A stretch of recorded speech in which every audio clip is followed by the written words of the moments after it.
ito na ang susi na nakuha ko. Ngayon, napatunayan ko ng karapat-dapat din ako sa inyo. Pirena, magaling. Nakuha mo rin ang gusto mo. Ngunit nakalimutan mong gamitin ang iyong puso.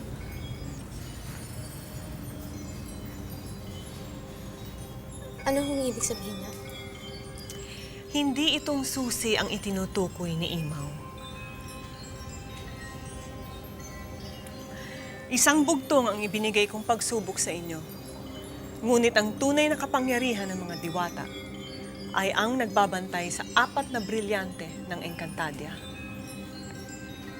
Ang Reyna. At tanging si Amihan lamang ang nakatuklas niyan. Paano mo natuklasan ang pagbabalat kayo ni Ina? Hindi nananakit si Ina. Natutumbasan niya ang ating kakayanan.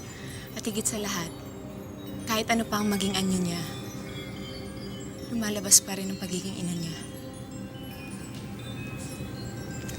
Magaling, Amihan. At dahil dyan, ikaw na ngayon ang bagong Reyna ng mga diwata.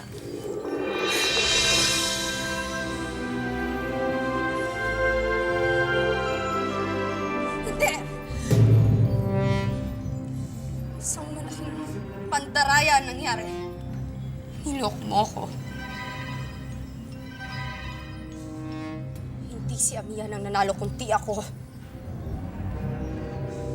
Ako ang dapat na maging bagong Reyna, hindi si Amihan! Pirena!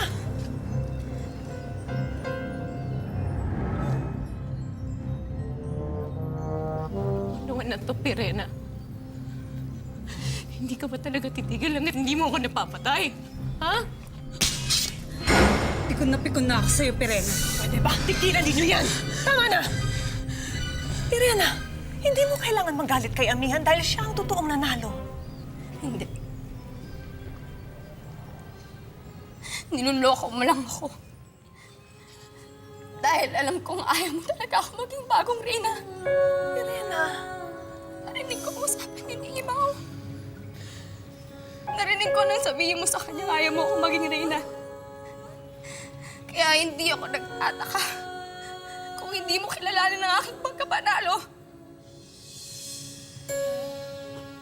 Bakit, Ina? Bakit ayaw mo akong maging Reyna? Hanggang kailan ko ba dapat patunayan na karapat-dapat din ako? Hanggang kailan, Ina? Pirena, hindi mo kailangan patunayan.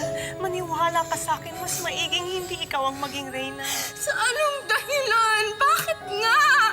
Anak, may mga tanong na hindi maaaring mapaliwanag. Pero maniwala ka sa akin, mahal na mahal kita. Mahal? Ito ba ang mahal? Ang paasahan ng lukuhan ng sarili mong anak? Sinira mo ng tiwala ko sa iyo. Tinaya mo ko. Kaya sa mana ng buong Encantadia, hinahamon kita. Pirena!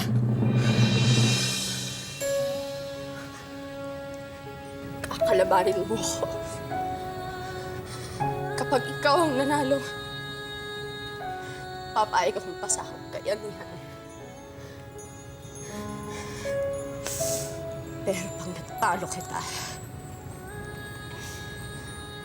ako ang gagawin mong Reyna. Pirena, tigilan mo na nga yan. Hindi mo na alam kung ano sinasabi mo. Hindi ako titigil! Hanggat hindi ko nababawi sa'yo ang dapat na para sa akin.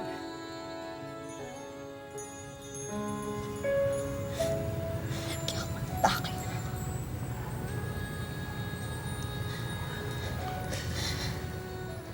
Hihintayin kita.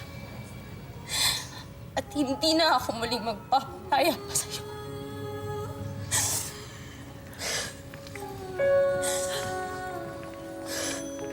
Pirena!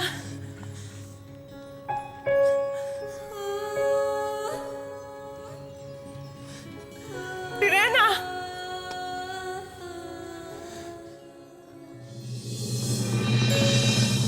Wala ka ng ibang magagawa kung hindi labanan si Pirena. Dahil hindi maaaring hindi tanggapin ang hamon ng isang diwata, lalo na kung siya ay isang sangre. Ina, Magpapaubaya ako kay Pirena. Siya na lang ang gawin ninyong reyna para bawiin na niyang hamon niya. Ngunit sa pinakita ni Pirena, lalo niya lang pinatunayan na hindi siya karapat-dapat na maging reyna. Wala na akong magagawa. Kailangan kong labanan ang sarili kong anak.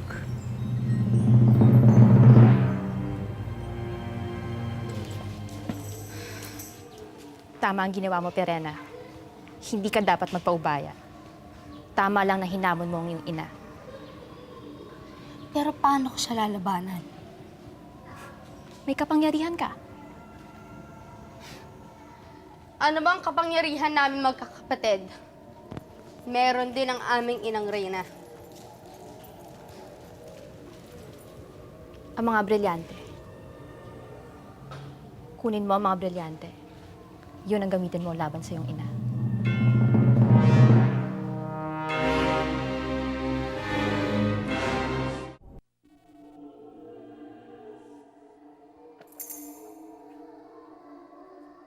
Kailangan kayo ni Hitano sa Kanlurang Tore.